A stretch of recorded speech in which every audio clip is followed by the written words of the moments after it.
السلام علیکم ورحمۃ اللہ وبرکاتہ۔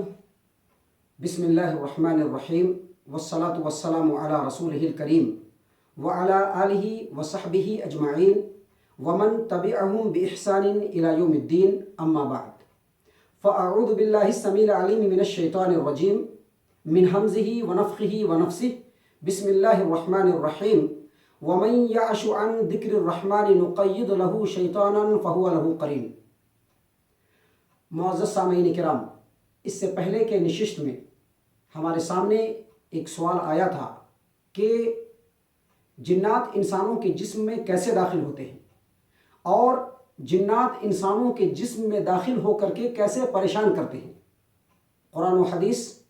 اور علماء سلف صالحین کے اقوال اور ان کے فہم کی روشنی میں اس سوال کا مکمل جواب پچھلی نشست میں دے دیا گیا تھا، اور ساتھ ہی ساتھ میں نے آپ کے سامنے یہ بھی کہا تھا کہ انشاءاللہ اپنے اگلے کسی بیان میں یہ بتلاؤں گا کہ جنات انسانوں کو کیوں پریشان کرتے ہیں، آخر اس کی کیا وجہ ہے۔ جنات جو انسانوں کو آسیب زدہ بناتے ہیں، ان کو تکلیفیں دیتے ہیں، ان کو جو پریشان کرتے ہیں، اس کا سبب کیا ہے، اس کی وجہ کیا ہے۔ کیونکہ کسی بھی چیز کی وجہ اور اس کے اسباب اگر ہمیں معلوم ہو جائیں تو ہم اس کی تہ تک پہنچ سکتے ہیں، اور اگر شر پہنچانے والی چیز ہے تو اس سے محفوظ بھی رہ سکتے ہیں۔ یہ جو جنات ہیں جو انسانوں کو تکلیف پہنچاتے ہیں، آسیب زدہ کر دیتے ہیں، اثرات میں مبتلا کر دیتے ہیں، اگر ان کے پریشان کرنے کا سبب ہمیں معلوم ہو جائے تو ہم بہت حد تک جنات و شیاطین کے شر سے اپنے آپ کو محفوظ کر سکتے ہیں، سیف کر سکتے ہیں۔ تو معزز سامعین کرام، عام طور سے جنات جو انسانوں کو تکلیف پہنچاتے ہیں، ان کو جو پریشان کرتے ہیں، ان اسباب میں سے جو پہلا سبب ہے وہ انسانوں کی اپنی بدعمالیاں اور اللہ تبارک و تعالیٰ کی اطاعت و فرما برداری والے کاموں سے غفلت۔ کبھی کبھی انسان اللہ تبارک و تعالیٰ کی اطاعت و فرما برداری والے کام سے غفلت برتتا ہے اور اپنی بدعمالیوں میں مبتلا رہتا ہے، مشغول رہتا ہے، دن رات اللہ تبارک و تعالیٰ کے نافرمانی والے کام انجام دیتا رہتا ہے۔ ایسی حالت میں جنات انسانوں پر غالب آتے ہیں اور پھر اس کو آسیب زدہ بنا دیتے ہیں۔ عموماً ایسا ہوتا ہے کہ انسان دن رات گناہ کے کاموں میں مشغول رہتا ہے، اللہ تبارک و تعالیٰ کی اطاعت و فرما برداری سے وہ غفلت برتتا ہے، تو ایسے حالت میں جنات اس کے اوپر غلبہ حاصل کر لیتا ہے اور پھر اس کو آسیب زدہ بنا دیتا ہے اور اس کو تکلیفیں پہنچانا شروع کر دیتا ہے۔ اور اس معاملے میں اللہ تبارک و تعالیٰ کی طرف سے سزا کا پہلو بھی غالب ہوتا ہے، کیونکہ اللہ تبارک و تعالیٰ نے قرآن کریم سورۃ الشورى آیت نمبر 30 میں فرمایا وَمَا أَصَابَكُم مِّن مُّصِيبَةٍ فَبِمَا كَسَبَتْ أَيْدِيكُم۔ لوگو، تمہارے اوپر جو مصیبت پہنچتی ہے وہ تمہارے کرتوتوں کی وجہ سے، یعنی تمہارے اپنے کیے ہوئے بدعمالیوں کی وجہ سے ہی تمہارے اوپر مصیبت پہنچتی ہے۔ اور اللہ تبارک و تعالیٰ قرآن کریم سورۃ الزخرف آیت نمبر 36 میں فرماتے ہیں وَمَن يَعْشُ عَن ذِكْرِ الرَّحْمَنِ نُقَيِّضْ لَهُ شَيْطَانًا فَهُوَ لَهُ قَرِينٌ۔ اور جو شخص رحمان کی یاد سے غفلت برتتا ہے تو ہم اس کے اوپر شیطان مقرر کر دیتے ہیں اور وہ شیطان اس کے ساتھ لگا رہتا ہے۔ امام ابن القیم الجوزیہ رحمہ اللہ اپنی کتاب زاد المعاد فی ہدی خیر العباد والم نمبر 4 پیج نمبر 69، یعنی والم نمبر 4 پیج نمبر 69 پہ فرماتے ہیں کہ اکثر و بیشتر جنات ایسے انسانوں پر غلبہ حاصل کر لیتے ہیں، ان کو آسیب زدہ بنا دیتے ہیں، ان کو تکلیفیں دیتے ہیں، ان کو پریشان کرتے ہیں جو انسان دین سے کم واقفیت رکھتے ہیں، جو انسان دین سے، دینی باتوں سے اور نیک اعمال سے ناواقف ہوتے ہیں، اور جن کے دل اور جن کے زبان اللہ تبارک و تعالیٰ کی یاد سے غافل ہوتے ہیں، جو اللہ تبارک و تعالیٰ کی پناہ طلب کرنے میں کوتاہی برتتے ہیں اور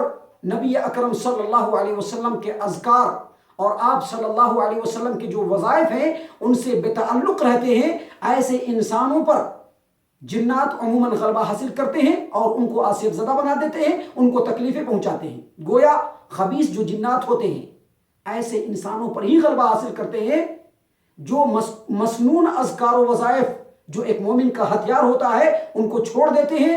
ان سے غیر مسلح ہو جاتے ہیں اور نہتھے ہو جاتے ہیں۔ ایسے انسانوں کے اوپر جنات جو خبیث ہوتے ہیں وہ قابو پا لیتے ہیں، ان کو آسیت زدہ بنا دیتے ہیں، اثرات میں مبتلا کر دیتے ہیں اور طرح طرح کی تکلیفیں پہنچاتے رہتے ہیں۔ معزز سامعین اکرام،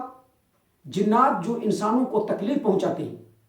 جو پریشان کرتے ہیں، ان کے جو اسباب ہیں ان میں سے ایک سبب یہ بھی ہے کہ کبھی کبھی کوئی جنات کسی انسانی عورت کے اوپر عاشق ہو جاتا ہے، یا پھر چڑیلے جو جنیاں ہوتی ہیں وہ کسی انسانی مرد پہ عاشق ہو جاتی ہے اور پھر اس کے اوپر غلبہ حاصل کر کے اس کے جسم میں داخل ہو کر کے اس پر کنٹرول حاصل کر لیتی ہے اور پھر اس کو ستاتے رہتے ہیں۔ اس کے تعلق سے امام ابن تیمیہ رحمہ اللہ اپنی کتاب مجموع الفتاوی والم نمبر 19 پیج نمبر 39 پہ فرماتے ہیں کہ انسانوں پر جناتوں کی طرف سے جو آسیت زدگی ہوتی ہے، انسانوں پر جناتوں کی طرف سے جو تکلیف پہنچتی ہے، کبھی کبھی اس کا سبب یہ ہوتا ہے کہ وہ محبت میں مبتلا ہو جاتے ہیں اور خواہشات نفس میں مبتلا ہو جاتے ہیں۔ جس طرح سے کوئی انسان کسی کے اوپر عاشق ہو جاتا ہے اور اس سے محبت کرنے لگتا ہے اور اس کے پیچھے پڑ جاتا ہے، اسی طرح سے کبھی کبھی جن کسی انسانی عورت پر یا جنیاں کسی انسانی مرد کے اوپر عاشق ہو جاتے ہیں اور اس سے چمٹ جاتے ہیں اور اس کو پریشان کرنا شروع کر دیتے ہیں۔ جنات جو انسانوں کو تکلیف پہنچاتے ہیں،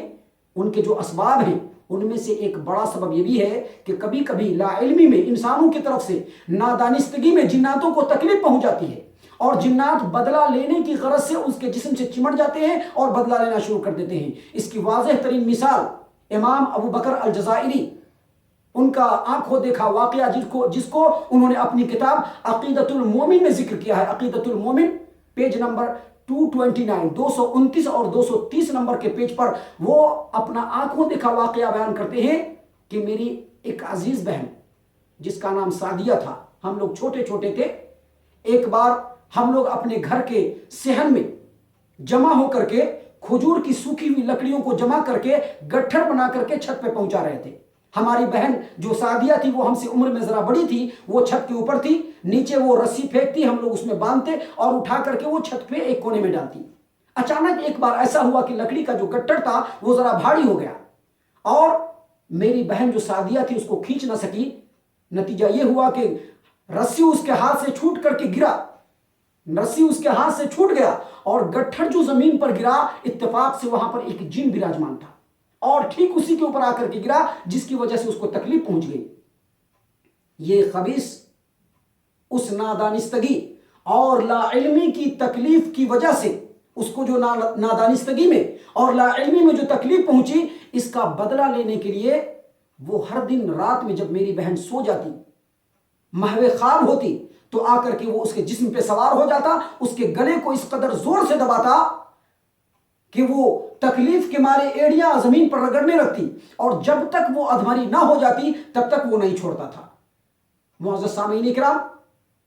امام ابو بکر الجزائری کہتے ہیں، فرماتے ہیں کہ یہ جو سلسلہ تھا کئی سالوں تک چلتا رہا، 10 سالوں تک، اور نادانستگی میں کیے گئے ہوئے اس غلطی کے بدلے میں 10 سالوں تک اس خبیث نے میری بہن کو ستایا،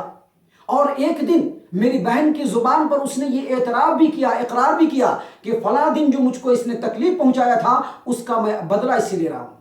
ہفتہ عشرہ میں کئی بار ایسا ہوتا اور موت میری بہن کے پاس سے آ کر کے پھر واپس چلی جاتی۔ اچانک ایک دن وہ خبیث آیا اور اس زور سے میری بہن کا گلا دبایا کہ وہیں پر اس کی روح پرواز کر گئی اور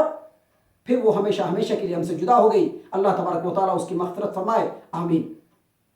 معزز سامعین اکرام، اس واقعے کو بیان کرنے کے بعد امام ابو بکر الجزائری فرماتے ہیں کہ یہ کوئی افسانہ نہیں ہے بلکہ ہمارے اوپر پڑی ہوئی مصیبت ہے اور ہمارے آنکھوں دیکھا یہ واقعہ ہے اور یہ بالکل حقیقت ہے۔ اس سے پتہ چلا کہ کبھی کبھی جنات انسانوں کی طرف سے پہنچنے والے جو غلطی سے جو اس کی تکلیف ہوتی ہے، جو غلطی سے تکلیف اس کو پہنچ جاتی ہے، اس تکلیف کا بدلہ لینے کے لیے انسان سے چمٹ جاتے ہیں اور سخت ترین سزائیں دینا شروع کر دیتے ہیں۔ اور جناتوں کی طرف سے جو انسانوں کو تکلیف پہنچائی جاتی ہے، جنات جو انسانوں کو تکلیف پہنچاتے ہیں، جو اس کو آسیب زدہ بناتے ہیں، ان کے جو اسباب ہیں ان میں سے ایک سبب یہ بھی ہے کہ کبھی کبھی محض دل لگی کی وجہ سے، محض شرارت اور دل لگی کرنے کی وجہ سے جنات انسانوں کو تکلیف دیتے ہیں، پریشان کرتے ہیں۔ امام ابن تیمیہ رحمہ اللہ اپنی کتاب مجموع الفتاوی والم نمبر 19 پیج نمبر 40 یعنی 40 والم نمبر 19 پیج نمبر 40 پہ فرماتے ہیں کہ کبھی کبھی جنات انسانوں کو محض شرارت اور دل لگی کر کے ستاتے ہیں۔ جس طرح سے بعض بیوقوف انسان دوسرے انسان کو ستاتے ہیں، پریشان کرتے ہیں، تکلیفیں دیتے ہیں، ویسے ہی یہ جنات محض شرارت کی غرض سے انسانوں کو تکلیف پہنچاتے رہتے ہیں۔ اور جناتوں کی طرف سے جو انسانوں کو تکلیف پہنچتی ہے،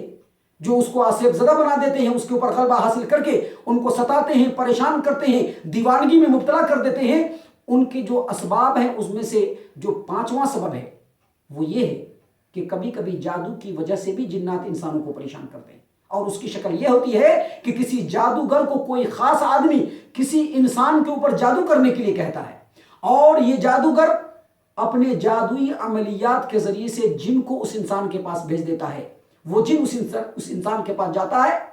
اور جا کر کے اس کے جسم میں داخل ہو جاتا ہے، اس کو پریشان کرتا ہے، دیوانہ بنا دیتا ہے، دورے میں مبتلا کر دیتا ہے، مخبوط الحواس کر دیتا ہے۔ اور جب معالج اس سے پوچھتا ہے کہ تم کو یہ ایسا کیوں ہو رہا ہے، تو جنات اس کی زبان پر بتاتا ہے کہ فلاں جادوگر نے مجھ کو بھیجا ہے اس کے اوپر جادو کرنے کے لیے۔ اس کی واضح ترین مثال شیخ وحید بن عبدالسلام بالی اپنی کتاب الصارم البتار فی التصدی للسحرۃ الاشرار، جو ان کی مشہور و معروف کتاب ہے، اس کا اردو ترجمہ ہے جادو کا علاج، اس کے پیج نمبر 129 پہ وہ لکھتے ہیں کہ ایک نوجوان حالت مرض میں میرے پاس آیا، میں نے اس کے سامنے قرآن کریم کی تلاوت شروع کی تو جن اس کی زبان پر بولنے لگا اور کہنے لگا کہ فلاں جادوگر نے اس نوجوان کے پاس مجھ کو بھیجا ہے اور ڈیوٹی لگائی ہے کہ میں اس کے اوپر جادو کروں، اس کو تکلیف دوں، اس کو پریشان کروں۔ میں نے کہا کہ تو نکل جا یہاں سے۔ وہ جنات وہاں سے نکل کر کے بھاگا، اور بھاگتے بھاگتے یہ بھی بتلایا کہ اس نوجوان کے اوپر جو جادو کیا گیا ہے وہ جادو اس کے گھر کے چوکھٹے کے نیچے دبا دیا گیا ہے۔ جب وہ جنات بھاگ گیا تو اس کے گھر والے گئے، چوکھٹ کے نیچے کھودا تو وہاں پر کاغذ کے کچھ پرزے ملے جس پر کچھ لکھا ہوا تھا آڑا ٹیڑھا۔ اس کو جا کر کے پانی میں جب تلف کیا گیا، اس کو جب ضائع اور برباد کیا گیا تو پھر جادو کا زور ٹوٹ گیا۔ معزز سامعین کرام، یہ جو جنات ہوتے ہیں جو انسانوں پر غلبہ حاصل کرتے ہیں، دراصل ان کو طاقت نہیں ہوتی ہے، ان کے اندر وہ قوت نہیں کہ وہ انسانوں پر غلبہ حاصل کر سکے، لیکن انسان اپنے کمزور کردار کی وجہ سے کبھی کبھی ایسے حالات پیدا کر دیتے ہیں کہ جناتوں کو موقع مل جاتا ہے اور وہ انسانوں کے اوپر سوار ہو کر کے انسانوں کو پریشان کرتے ہیں۔ آخر وہ کون سے ایسے حالات ہیں؟ اہل علم نے کہا ہے کہ انسان جب سخت غصے کی حالت میں ہو، انسان جب سخت خوشی کی حالت میں ہو، انسان جب سخت غفلت کی حالت میں ہو قرآن و حدیث سے، اور اسی طرح سے انسان جب نادانستگی میں اور لا علمی میں یا پھر جان بوجھ کر کے جناتوں کو تکلیف پہنچاتے ہیں تو اس کے بدلے میں جنات انسانوں کو تکلیف پہنچانا شروع کر دیتے ہیں۔ تو یہ اسباب تھے جو آپ کے سامنے پیش کیے گئے۔ اسباب پیش کرنے کی وجہ اصل یہ ہے تاکہ ہمیں وہ سبب معلوم ہو جائے کہ جنات انسانوں کو کیوں پریشان کرتے ہیں۔ اب میں یہاں پر آخر میں آپ کو بتلا دوں کہ یہ اسباب ہیں، ان کے اوپر غور کریں تو دو باتیں واضح ہو جاتی ہیں۔ پورے اسباب پر جب ہم غور کریں گے تو ہمارے سامنے یہ بات واضح ہو جاتی ہے کہ ایک انسان اگر اللہ تبارک و تعالیٰ کی اطاعت و فرما برداری میں لگ جائے اور اللہ تبارک و تعالیٰ کی نافرمانی والے کاموں سے جب منہ موڑ لے تو جنات اس کے اوپر کبھی بھی غلبہ حاصل نہیں کر سکتا ہے۔ ایک دوسرا، چونکہ انسان کبھی کبھی لا علمی میں جنات کو تکلیف پہنچا سکتا ہے اور کبھی کبھی شرارت میں جنات انسانوں کو تکلیف پہنچا سکتے ہیں، تو ایسی صورت میں انسان کو چاہیے کہ ہمیشہ اللہ تبارک و تعالیٰ سے پناہ طلب کرتا رہے۔ اللہ تبارک و تعالیٰ قرآن کریم سورہ حامیم سجدہ آیت نمبر 36 میں فرماتے ہیں وَإِمَّا يَنزَغَنَّكَ مِنَ الشَّيْطَانِ نَزْغٌ فَاسْتَعِذْ بِاللَّهِ۔ جب شیطان کی طرف سے کسی وسوسے کا اندیشہ ہو تو اس وقت کہو اعوذ باللہ من الشیطان الرجیم۔ نبی صلی اللہ علیہ وسلم نے بھی سکھلایا اپنے بندوں کو، اپنی امتی کو، نبی صلی اللہ علیہ وسلم نے بھی اپنی امتی کو سکھلایا کہ کہو اعوذ باللہ من الشیطان الرجیم، اعوذ باللہ السمیع العلیم من الشیطان الرجیم من حمزہ ونفخہ ونفثہ۔ جب یہ پڑھے گا انسان تو ہر طرح کے پراگندہ خیالات اور جناتی اثرات سے انسان محفوظ رہ سکتا ہے، کیونکہ انسان جس قدر فرما برداری کرے گا شیطان کا اس کے اوپر زور نہیں چل سکتا۔ اللہ تبارک و تعالیٰ قرآن کریم کے اندر فرماتے ہیں ان عبادی لیس لک علیہم سلطان، میرے بندوں پر تیرا زور نہیں چل سکتا، تیرا زور صرف اسی پر چلے گا جو تجھ کو اپنا دوست سمجھیں گے اور جو تجھ کو میرے ساتھ شریک ٹھہرائیں گے۔ معزز سامعین کرام، یہ چند باتیں تھی جو صرف خیر خواہی کی کو سامنے رکھ کر کے آپ کے سامنے پیش کیا گیا ہے۔ اللہ تبارک و تعالیٰ سے ہم دعا کرتے ہیں کہ اللہ تبارک و تعالیٰ ہم تمام کو ہر طرح کے شر و فتنے سے محفوظ رکھے، آمین یا رب العالمین۔ وما علینا الا البلاغ المبین۔